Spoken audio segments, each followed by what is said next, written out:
રાજપીપળામાં આવેલા પૌરાણિક કાલિકા માતાના મંદિરે ભવ્ય મેળો ભરાયો। રાજશાહી સમયથી ચૈત્ર નવરાત્રી નિમિત્તે અહીં 10 દિવસનો ભાતીગળ મેળો ભરાય છે। રાજ્યભરમાંથી શ્રદ્ધાળુઓ આ મેળામાં ઉમટી પડે છે।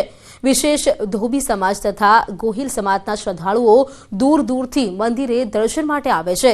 ત્યારે રામનવમી અને નોમ હોવાથી કાલિકા મંદિરે વિશેષ હવનનું આયોજન કરવામાં આવ્યું। મોટી સંખ્યામાં ભક્તો ઉમટી પડ્યા અને માતાજીના દર્શન કરીને ધન્યતા અનુભવી।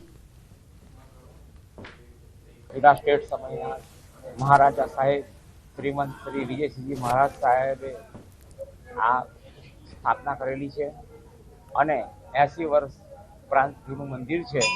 અહીં દર વર્ષે પરંપરાગત મેળો ભરાય છે અને હજારોની સંખ્યામાં ભક્તો દર્શનાર્થે આવે છે અને માતાની માનતા માને છે અને પોતાની મનોકામના પૂર્ણ થાય છે। ચૈત્ર મહિનામાં 9 દિવસનો મેળો ભરાય છે અને અહીંયા ગાડી નોમને દિવસે નવચંડી થાય છે અને દસમને દિવસે અહીંયા ભંડારો બી થાય છે અને બધા ઘણા લોકો અહીંયા આવીને દર્શન માટે ઉમટે છે।